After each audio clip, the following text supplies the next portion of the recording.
What is going on, guys, and welcome back to the channel. It is Matt or Snussycopen, whatever you guys know me for. But today I'm actually going to do something that I told you guys I wouldn't do, but I'm going to keep my options open. So behind me sits my LB7 Duramax, which currently has blow-by, which until I can actually get into the shop, which everything's backed up, I will not know what is going on. But in the meantime, we're going to consider our options and look around and see whatever we can find.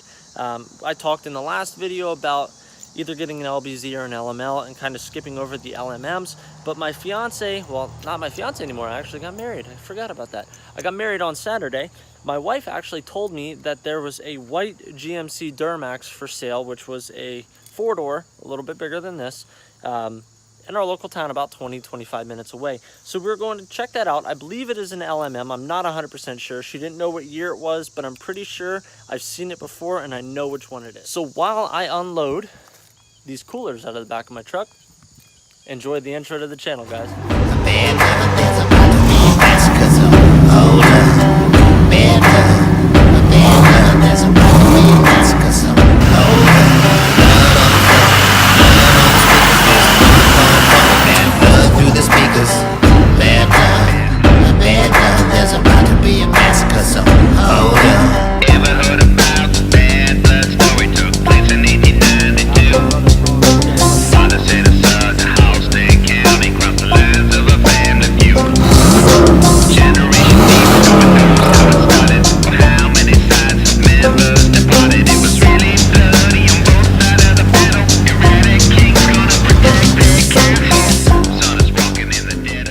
Alrighty, let's go.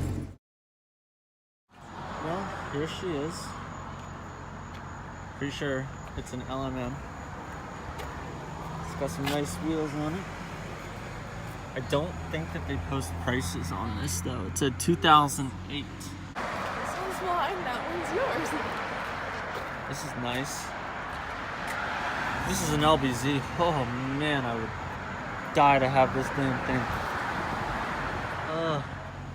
Alright, so this is actually an 04. It's an LLY. Well, I'm gonna go inside and find out the price on this one and the LLY, so we'll stay tuned and let you guys know. Yeah, look at that LB7 smoke, baby. It's normal for it to smoke like that, right? Look at this bumper sticker.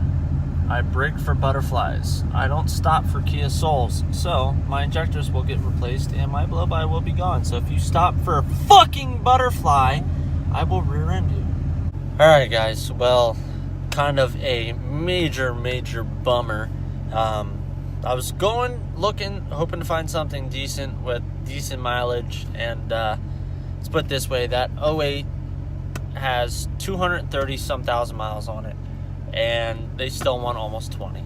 So the price isn't terrible, but I just really don't feel like paying $20,000 for a truck that already has 230,000 miles on it, especially when I can repair mine for who knows how much, and I only have 157 on an 02.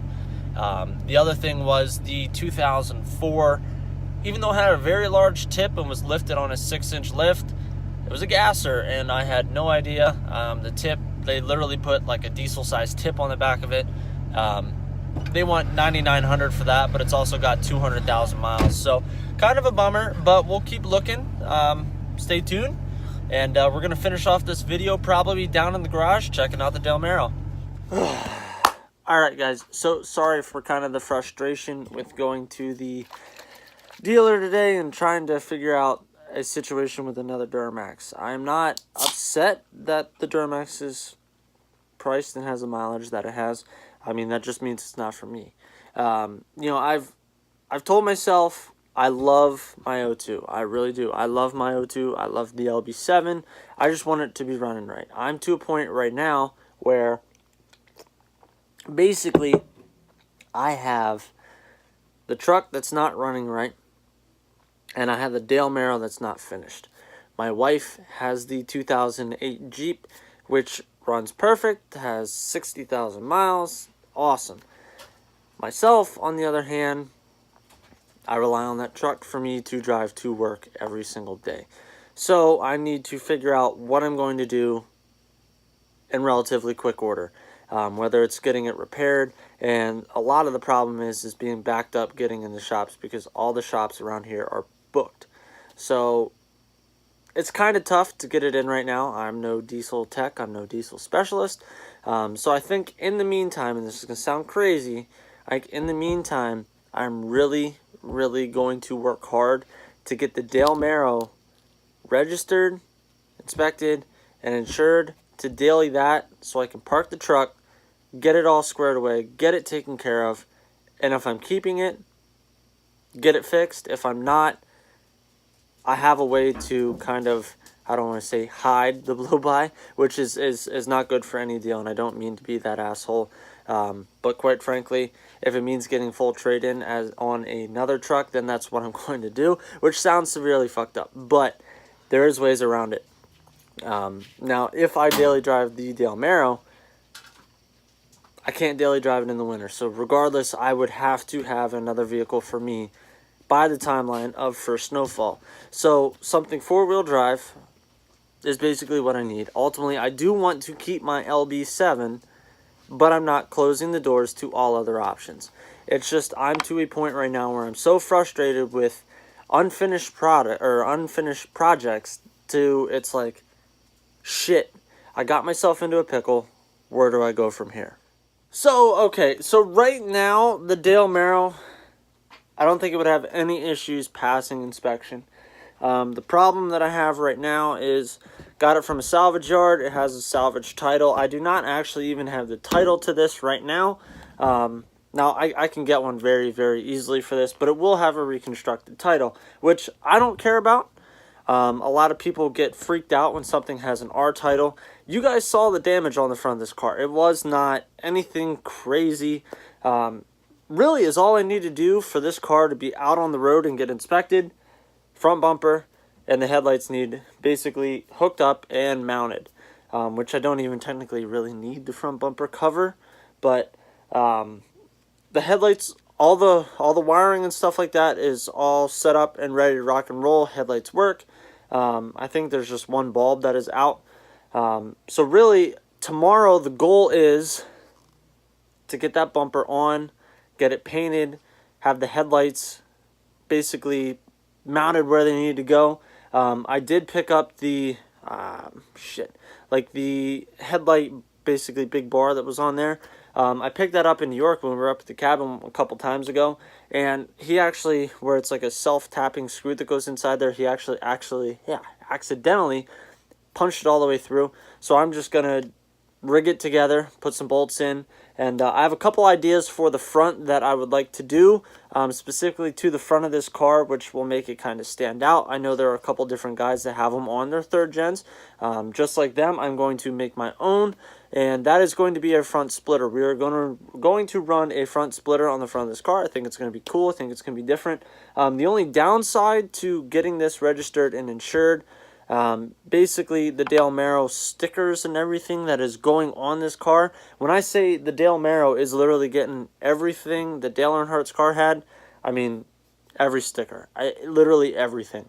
So for right now, we're probably only going to rock the GM emblem and the 3 on the side, you know, for now. But quite frankly, I don't care as long as it's a car that I can drive back and forth. People can look at it, be confused out of their fucking minds, but I really don't care. Ultimately, I need something to drive back and forth. Now, I have teetered the idea of buying a bike, but now it's kind of too late in the year to constantly ride a bike in here in Pennsylvania. You never know how the hell the weather's going to go. It can be early October and we're getting freaking snow. Or it could be early October and it's 95 fucking degrees. You never know around here, which is the really shitty thing. I do think that ultimately next year there will be a motorcycle on the channel once everything cools down. Once everything cools down, Dale Marrow's done. Hopefully the motor swap, it should be done well before springtime comes next year. Winter months is going to be like my go time for the motor swap and getting a new rear end and getting everything done on the Dale Marrow. That's why I'm not necessarily in a rush right now. I want to get some of the cosmetic stuff done just to get it looking somewhat decent for the road. And then once we do the motor swap and get everything transferred over, I think come the end of next year, around this time next year, the goal is to have this car completely sanded down, and ready for actual paint. And I know some people that watch the channel that are third gen lovers hate what I'm doing right now, but ultimately this is going to be brought back to its original life and then some. Ultimately, this car will be a green. It will be a variation of green that I think will be very enjoyable to look at and be very different. For the time being, like I said, that's why we're doing the Del Mero, just so I'm not rocking 8 different panels. Plastic dipping the whole car was cheap and expensive. Why not have fun and make a Dale Earnhardt replica out of it? So if this was your first time watching a video on my channel, guys, I hope you give it a big thumbs up. Sorry for kind of the crappy news today. I was a little bit bummed because I was hoping to go look at another truck, and honestly, if the truck had under 150,000 miles and was under 24,000, I probably would have just fucking said, screw it, bye-bye LB7. But sitting back, this was kind of an eye-opener to maybe I shouldn't get rid of it. And I know in my heart, I love that truck, and that's the truck that I want to keep. I just worry that it is going to be a insane money pit with just getting a house, just getting married, having a little kid. You know, there's a lot on my plate right now, and I don't make crazy money on YouTube, if anything at all. I actually am still under review for being monetized again. So all in all, I made about $100 between YouTube videos before they did all the monetization crap back in February. And February is when my channel just started starting to roll, and I started getting more and more views and stuff like that. So all the views that I basically went to, I went from, I think, like 30,000 total channel views to 100,000 in a kind of short period of time, and none of that was credited. So none of that goes towards anything that I do on the channel. Everything that I do on the channel is solely out of my pocket, out of money that I have from work and just selling things. I have a tendency to flip things. If anybody's looking for a snowmobile, I have a really low mileage Yamaha VMAX 600. So a lot of this is just my general money coming out that I do for stuff that I enjoy. So like I said, if this was your first time watching a video on my channel, don't forget to give it a big thumbs up. Stay tuned for tomorrow. Big updates on the Del Mero. We are going to get this frickin' front end back together. Don't worry, the straight pipe video is going to be coming, but if, and a strong if, I decide to get this registered and insured, it might have to hang on until after I do that. So, till the next time, guys, see ya.